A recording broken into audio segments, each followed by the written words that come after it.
What's up, everybody? Thanks as always for supporting the show. It would mean a lot to me if you would take a second to scroll down and hit that subscribe button to the Hoops Tonight YouTube channel, and then follow me on social media on TikTok, Instagram, and Twitter so you guys don't miss any of our content over the course of this season. All right, let's talk some basketball. All right, let's get to the mailbag. Since the 2021 season, AD bulked up a bit to better fit the center position. What are the pros and cons of this bigger build and playing center overall? So I think it's the pros are, in theory, it should help him bang with other big centers underneath the basket. And he, for the record, he does do better than he used to in that regard. And there are guys that he can bully now that he didn't used to be able to bully. There's been some upside there. Also, I think it's probably helped him a little bit with his injury prevention, just by virtue of him just being a little bit more sturdy in his joints and stuff like that. That said, I think the cons have outweighed the pros on that front. His foot speed is substantially lower than it was before he bulked up. And then also, I really think it's led to some stiffness in his joints in the sense that he hasn't been as fluid as a scorer. And, for whatever that's worth, I tend to think lean into your advantage. Don't play big guy basketball when you're not as good at playing big guy basketball as Nikola Jokic, right? You're still running into the Zubac's and the Sabonis's and the Nurkic's and the Jokic's of the world and struggling. And that's the only matchup where that size really makes that much of a difference. So if it were up to me, I would have leaned more into AD's speed and been like, yeah, there are going to be some matchups where we struggle because, AD's getting buried. But as long as we're playing hard around him and we have advantage of his ability to cover ground in rotation, there's going to be so much more good than bad that comes from that. Also, I just think the Lakers would have been in a much better position offensively if they had the Anthony Davis from the bubble that was capable of being really a high-level perimeter scorer. And he's just gone down a massive level in that department, which I do think is connected to some of his strength. So, again, there are pros that have come with it. And I understand why, conceptually, why he did it. But personally, if I was Anthony Davis, I would have lingered more around the body type he was in 2020. Hey, Jason, I love this channel, and I think you provide desperately needed, insightful content, especially for a casual viewer, and keep up the great work. Thank you for the kind words and for supporting the show. I'm not a guy who generally likes plug-and-play players into certain eras and teams, but I cannot help but wonder, what if someone like DeMar DeRozan or Paul George was on AI's finals team? I think the type of player that would greatly benefit the chances of that series being at least more competitive. But then again, who is guarding Shaq still? Yeah, Shaq still would have been a massive problem. But that was a team that grinded it out and just depended on Allen Iverson to take and make tough shots. And so specifically, the guy that I think would have been an interesting option there is a DeMar DeRozan, just because he was the kind of guy that you could really, he's, in my opinion, a better on an island scorer than Paul George can be, because Paul George is just a little bit too dependent on his three-point shot. He's not as good at drawing fouls. DeMar DeRozan, I think, is a little bit bigger and sturdier for some of the more physical play back then. I think Paul George, for the record, is a better player than DeMar DeRozan right now. That's not what I'm trying to say, but I just think in that kind of boxed in, we just need someone to grind out points type of environment alongside that Sixers team in 2001. I think DeMar DeRozan would have been a really interesting fit. Next question. Hey, Jason, first off, I love the show. Big LeBron fan here, and I know you are as well. I've said for years that I think personally the 2017 Cavs were better than the 2016 title team, and that they just ran into the best team ever. I know the regular season wasn't great, but when you look at the playoffs, their run was insane. Curious if you agree and if you can provide some context as well. So I thought the 17 Cavs were obviously a much better offensive team than the 2016 team. LeBron James kind of went up a level as a scorer between that from 2016 into that 2017-2018 stretch. LeBron really went up a level in terms of his consistency in his jump shot and just his overall feel as a scorer. LeBron was really peaking in his offensive skill in that 2017-2018 range. Also, they just had totally nailed down all their spacing concepts and the 1-2 punch of Kyrie and LeBron. They were really humming on all cylinders offensively, but it was one of their worst seasons of that era in terms of their overall focus and energy on the defensive end of the floor. And so here's the thing. I don't think it would have mattered under any circumstances with how good that 2017 Warriors team was. However, had Kevin Durant not gone to the Warriors, and 2017 was more or less a rematch of the Harrison Barnes Warriors versus the 2017 Cavs, I think it would have been a great series, but the Cavs would have been in some trouble in the sense that, like, even in that playoff run, they didn't really need to defend that much. And so I wonder if their defense in 2016, they were just much sharper defensively overall from start to finish in the season. And so I don't know what would have happened if the Cavs and Warriors rematched in 2017. I really wanted to see that, which is what kind of sucked about Kevin Durant going there, is it just kind of ruined what would have been a really fun rubber match. Because the 2017 Warriors are the best roster ever assembled, in my opinion. And the 2017 Warriors won 15 consecutive playoff games. Think about that. Like, I don't even know if we've had a team win 15 straight regular season games this year. And the Warriors literally won 15 straight playoff games in that 2017 run. So like they were just completely unbeatable. But I do think that 2017 Cavs is playing with a little bit of fire just with where they were at defensively at that point in the season. And it was really just effort and focus and like discipline type stuff. Hey, Jason, I like your explanation on why it's a better strategy to lean into higher field goal percentage shots at the end of close games. Is it also better to take higher field goal percentage shots when you have a decent lead to lower the variance of the game and lean into the trending outcome? So in general, I believe you lean on shot value in the large sample. At the end of games, yes, you want to hunt high field goal percentage. Also, it's about feeling the game. So for instance, like when you have a guy that you need to get in rhythm that hasn't been involved in the offense, you want to find a way to get him in rhythm. When the other team, let's say you have an 18-point lead and the other team scores 3-4 baskets in a row and they're starting to regain control, that's a possession where it's really important for you to identify a high field goal percentage shot rather than a high shot value type of shot. And again, for those of you guys who don't understand what I'm saying, like shooting 35% from three is a higher value shot than shooting 45% on a two. Right. But in that singular possession, 45% is more than 35%. So that's what I mean. In a large sample, I want to lean into shot value. You want to take the highest value shot. But feeling out the game, identifying when it's important, when you need baskets, those pivotal possessions, having really smart ball handlers that will track down high value shots within that specific possession in terms of field goal percentage, usually are the teams that manage the flow of offense over a game better. Next question. Really want to get into podcasting, but I really don't know where to start. Love basketball, but I would primarily talk about football at the college and professional level. Any tips on how to start? So a couple things. I think it's a blessing and a curse. I think it's the best possible time in the history of the industry to get involved because anybody can do it and you don't need a ton in terms of investment upfront. Like I personally have a podcast that I do separate from this that I produce myself still to this day, just like I used to with my basketball stuff before the volume came on board. And for Two Sons podcast, what I'll do is like we recorded an episode at my buddy's house talking about Shogun the other day. And literally I set up my phone on a tripod and it automatically pairs with my MacBook as a webcam. And then I had a microphone that I used, a cheap plug-in microphone that I had. So like you can literally you could buy a used MacBook, for what, $300-400, and you can use whatever iPhone you have and buy a tripod for $30 on Amazon and get a microphone for $30 on Amazon and have all the equipment you need to produce a podcast. You can use there are apps like Spotify for podcasters that allow you literally to host a podcast for free, right? Like YouTube is an incredible tool that is completely free for you to distribute content. Social media is an incredible place for you to put content out and advertise your podcast, right? So it has never been a better time for you to get involved. The flip side of that though, is that it's a very flooded field. So if you do it very casually and you don't invest a ton of time into it, you have to be prepared for that process to be more slow because there are going to be a lot of people out there that are relentless with producing content. That was a big thing that separated for me when I was getting into this industry.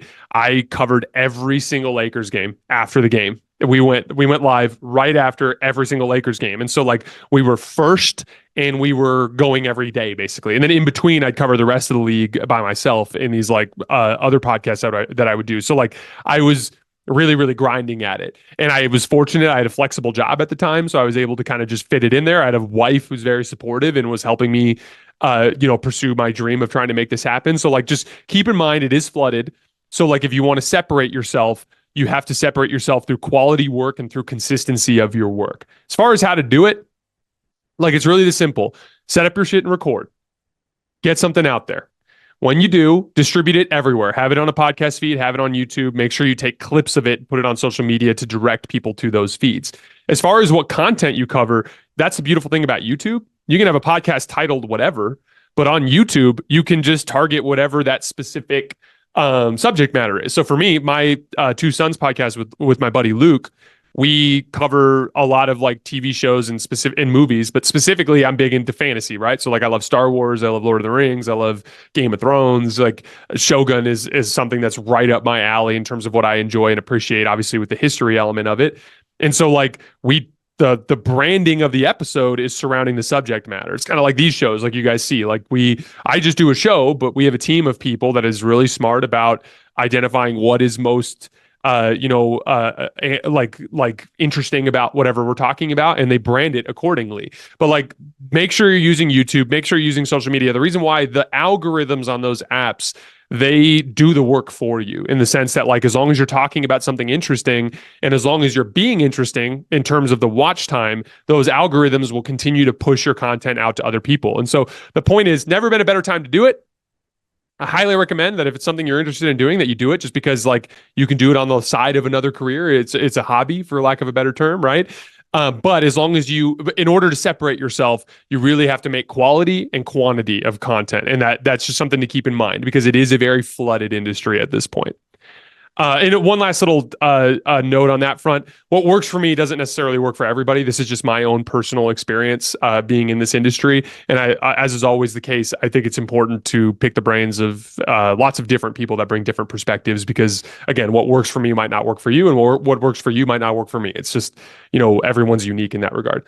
How important will an improved Jaylen Brown be in a playoff series? Over the last 15 games, he has a blistering 67% field goal percentage and 8.2 half-court drives per game, while only turning the ball over 3.1% of the time. How useful will his paint penetration be in a potential Milwaukee or Cleveland series? I think Jaylen Brown's improvement is super exciting, mainly just because he's found a way to impact games in a way that doesn't rely on his skill as much. Obviously, he's playing a very high level skill game right now, but he's really leveraging his athletic tools on both ends of the floor, both as an on-ball defender and then also as a physical rim pressure guy. As you've been talking, he's been one of the main drivers of the Celtics have been the third best paint offense in the league over the last 7 games, so like 2 weeks or so. And Jaylen Brown's been the primary driving force behind that. So I absolutely think it's encouraging, and I absolutely think that it could help in the playoffs. And the main reason why is like, so much of basketball can be mental. And so having the ability to lean on athletic gifts when you're not confident mentally is a great way to keep impacting winning. And I just feel better about Jaylen Brown's resiliency as a playoff impactor this year as a result. Next question. Do you think the NBA would ever consider doing away with the 1 through 8 conference separated playoffs and instead go for a 1 through 16 March Madness style bracket? I think it would be incredible to see a 7-game series between teams and players we wouldn't otherwise see. And I think it would open up the opportunity for all-time legends to face off where they otherwise wouldn't. They'll never do that just because of travel. It's just too unrealistic to be. Imagine a game 4, 5, 6, 7 in basically the same 2 cities going back and forth. Like it wouldn't work if you were going across the country. What do you think is the realistic ceiling of the Timberwolves, and what is their championship window? This team is clearly well built right now, but it's interesting to see that there is an age gap between the Anthony Edwards, Cat McDaniels group and the Rudy Gobert, Mike Conley group. I see the issue of relying too heavily on Ant to generate for us and grind down half-court offense situations, and I don't see how that is improved without some sort of big roster move via trade, because the cold soda ain't exactly the hottest free agent destination in the nation. I've never heard that saying before, the cold soda. My wife actually went and played college basketball up in Minnesota, though. She's told me a little bit about it. I just feel like by the time Ant-Man matures enough to make the right decisions and is able to be the best player on a championship team, it'll be 3 to 4 years from now, and those guys will be too old. Can we actually win a chip with this group, given the deepness of the league and the odd age gaps with the core guys? A couple of things. I don't like right now. What's exciting is the combination of perimeter defense and Gobert. But when you have elite perimeter defense, you don't need as much in terms of rim protection. This is something we've seen with the Nuggets, right? When you have KCP and Aaron Gordon, it doesn't make Nikola Jokic's limitations matter as much. As a matter of fact, it gives him a role that he can really thrive in defensively, right? So like that's kind of the way I look at it. In the long run, first of all, Gobert's only 31.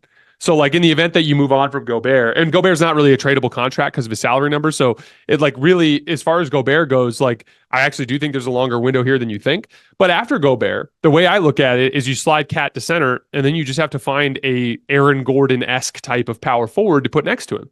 You got to find somebody that can essentially be the low man, that can be a rim protector and rebounder that allows Karl Towns to be aggressive in pick and roll coverages up at the level where he can use his intelligence more than the physical gifts that he has, right?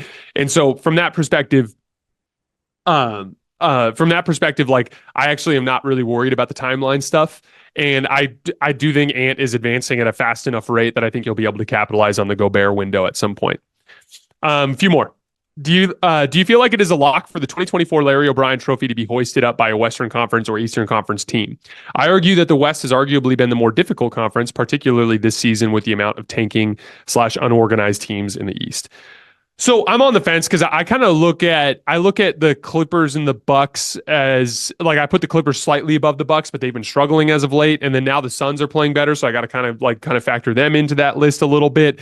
I would say that like I'd give it like an 80% chance that either Denver or Boston wins. They feel like the clear, obvious choices, and I definitely lean closer towards Denver in that regard. So then the question becomes, out of that Phoenix, Clippers, Bucks group, who's more likely? And I still lean towards the West between those two teams versus that one. So like I'm gonna go with the Western Conference on that one. I think the Bucks might be the best chance to beat the Nuggets in the finals. The gap between the two teams isn't as large as people make it seem. I'm a fan of both teams mainly because of Giannis and Jokic are my favorite players to watch over the past 3 years. Can you provide in details the advantages that either team has if this wants to play out potentially in the finals? Because I don't believe any other team, even the Celtics, can beat Milwaukee in the East. So I disagree in the sense that I think Milwaukee has their work cut out for them to get out of the East, but I do think they have a legitimate chance to get out. So with that being the case, looking quickly at matchups, Brook Lopez is another guy who will struggle to guard Nikola Jokic over the course of his series. He's had some success with him over the years, but he's got a high enough center of gravity that Jokic can kind of bump him off. Aaron Gordon is actually a decent matchup for Giannis. I think that let's look first at the Denver on offense. Jokic working against Lopez, Giannis on the back line. That's like as good of a duo as you could find there because Giannis has that ability to kind of be in two places at once. And I think they will have some success there. Where I worry about Milwaukee is at the guard position. We just saw D'Angelo Russell cook Dame Lillard in large part because of the size differential. These bigger skill guards are starting to give Milwaukee some issues. This has been an issue that we've seen kind of as of late in general with Milwaukee. And I worry about Jamal Murray just like really, really causing problems for their backcourt just because of how much bigger he is than all of them. And then I don't think like a guy like Jay Crowder can hang with a guy like Jamal either. So I worry about that a little bit. You need to keep that size on the weak side because Michael Porter Jr. is a guy who can really do damage on the offensive glass. And then obviously you need a guy who can bother him with contests at his height. So I like how they match up with Denver in the front court. Just in the sense that I think Giannis is as good of a low man as you could have in that situation, kind of helping off of Aaron Gordon. But I worry about them in the backcourt. On the other end of the floor, Jokic and Aaron Gordon is about as good a front line as you could have to deal with the Giannis problem, right? And then they're going to throw KCP on Dame for the entire series. Again, the Aaron Gordon with Jokic behind him is going to be something they're going to be able to do against Giannis and have some success. I've seen even in EuroLeague basketball, Jokic do a decent job guarding Giannis for stretches. So like I just think the Nuggets are a better team. I think they match up a little bit better. I think that they're going to have an easier time generating quality shots. That doesn't mean Milwaukee can't win. I think it would absolutely, utterly depend on Dame just being an absolute superstar. Because in that event, if you can actually force the Nuggets to bring Jokic way up to the level of the screen and exist in rotation and kill teams with the Dame Giannis pick and roll, I think they can have some success. But I would still lean Denver in that matchup. Two more quick ones. A lot of people upset that I didn't mention D'Angelo Russell in the last podcast. I swear I talked about him. He was the hero of the game. He made the biggest play of the game at the end with that floater. I mentioned him having 21 points in the fourth quarter. I don't really understand. There's a segment of Lakers fans that think I hate D'Lo, which is just completely nonsensical. D'Lo's won me over this year. I'm a huge fan of D'Lo. Even before the season, I had no issues with D'Lo. I just looked at it as next to Austin Reeves, he was the obvious guy that you had to trade just based on his salary number, the years left on his contract, and the fact that he wasn't as playable in the playoffs last year. Two things have changed. One, I was super impressed. Even when D'Lo wasn't playing very well, I was impressed with his professionalism. And then since he rejoined the starting lineup a couple months ago, he's just been a better player. And like, again, this is something I harp about on the show, but like, I'm going to respond to new information. And so like D'Lo's a better basketball player now than he was when I was saying some of the things I said about him over the summer. Like, that's just a fact. And so I'm not married to any opinion. I don't have any personal beef with D'Lo. I like D'Lo a lot. He's now become one of my favorite players because I've learned to love not just his personality and his professionalism, but now he's also improved so much that there's a lot to love just on the basketball side of things. So like, I did mention him last night. Big fan of him. Don't really know what else to say. Last question. Hey Jason, do you really think the Bucks defense got so awesome just because the Bucks went on a small win streak against bad teams except the Clippers? It doesn't seem like they are really any better than they were before Doc Rivers got there, and the offense is definitely slower and worse off. So a couple things. First of all, I actually am more encouraged about their offense than I've been all season, just because some of the stuff they're figuring out with the Dame Giannis pick and roll. They're just starting to figure out some stuff in terms of their spacing and their timing on the rolls that is really encouraging. As for the defense, I wanted to wait for this West Coast trip to really evaluate them for that very reason, and they haven't defended well. So like, I still have major defensive concerns, but I do think they're trying harder since Doc Rivers came, and there's still plenty of time here down the stretch of the season to evaluate them further, which we will do so.